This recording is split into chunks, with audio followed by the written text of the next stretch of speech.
Hello, welcome back to the reading of the poem of the Man God, written by Maria Valtorta, Volume 1, Chapter 132, Part 1. Jesus at the Clearwater. Closure. 17th March 1945.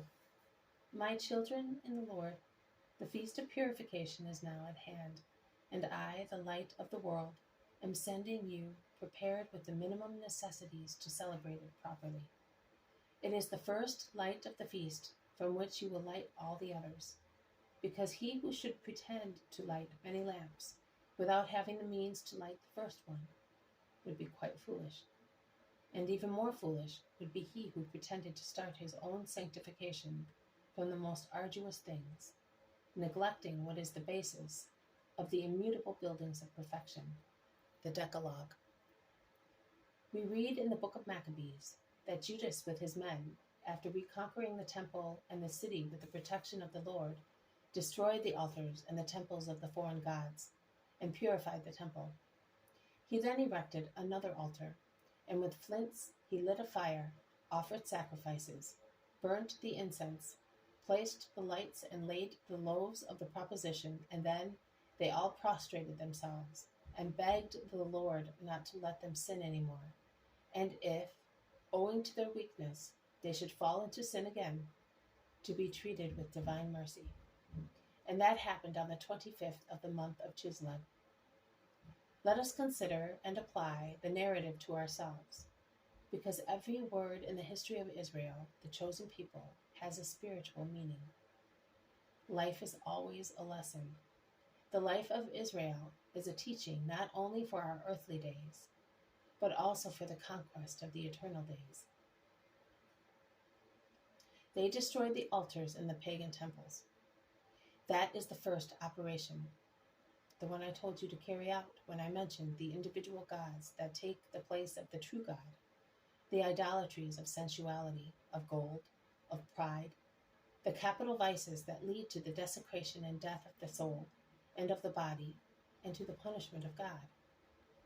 I did not crush you under the numberless formulae which now oppress the believers and are a bulwark against the true law, which is oppressed and concealed by heaps of exterior prohibitions, which by their very oppression cause the believers to lose sight of the unswerving, clear, holy voice of the Lord who says, "Do not curse, do not idolize, do not desecrate the festivals, do not dishonor your parents, do not kill, do not fornicate, do not steal, do not lie, do not covet other people's belongings, and do not covet your neighbor's wife. Do not covet your neighbor's wife." 10 prohibitions, not one more, and they are the 10 columns of the temple of the soul. Above them shines the gold of the holiest precept. Love your God, love your neighbor. It is the coronation of the temple. It is the protection of its foundations. It is the glory of its builder. Without love, one could not keep the 10 rules, and the columns would fall. All of them, or some, and the temple would crash, all of it, or part. But it would always be a ruin, and no longer suitable to receive the most holy. Do what I told you. Knock down the 3 lusts. Be sincere in giving a name to your vices, as God is sincere in saying to you, "Do not do this or that." It is useless subtilizing forms. Who loves something more than he loves God, whatever that love may be, is an idolater. Who invokes God, professing himself his servant, and then does not obey him, is a rebel. Who out of greed works on the Sabbath is a distrustful, presumptuous desecrator. Who refuses help to his parents, advancing pretexts, even if he says that they are works given to God, is one who is hated by God. Who puts fathers and mothers as his image on the earth. Who kills is always a murderer. Who fornicates is always lustful. Who steals is always thief. Who lies is always vile. Who covets what is not his is always a greedy, loathsome glutton. Who desecrates a nuptial bed is always filthy. It is so, and I remind you, that after the erection of the golden calf, there came the wrath of the Lord. After Solomon's idolatry, there was the schism that divided and weakened Israel. And our present misfortunes of spirit, fate, and nationality came after Hellenism was accepted. Nay, introduced and welcomed by unworthy Judeans under Antiochus Epiphanes, I remind you that Nadab and Abihu, false servants of God, were struck by Jehovah. Remember that the manna was not holy on Sabbaths. Remember Cam and Absalom, and I recall the sin of David against Uriah and the sin of Absalom against Amnon.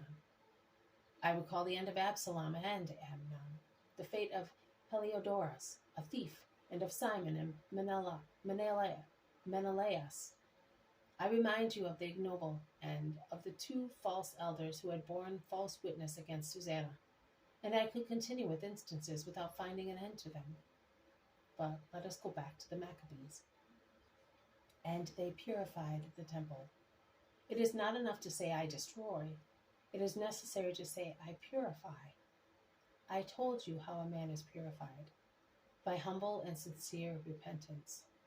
There is no sin that God will not forgive if the sinner is really repentant. Have faith in the divine bounty. If you were able to understand what that bounty is, even if all the sins of the world were upon you, you would not flee from God.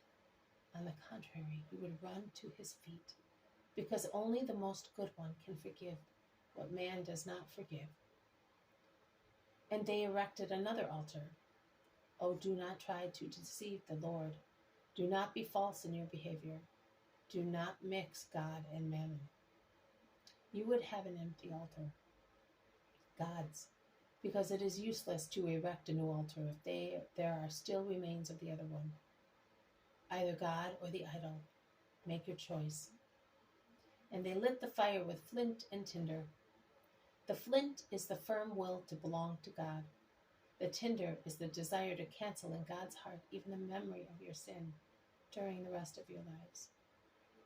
Then the fire is lit, love, because the son who by means of an honorable life endeavors to console the parent he had offended does love his father, as he wants him to be happy on account of his son, who before was the cause of his tears and is now his joy.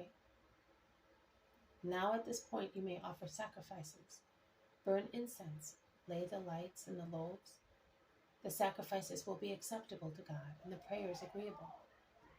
The altar will really be lit up, rich in the food of your daily offers. You may pray, saying, be our protector, because he will be your friend.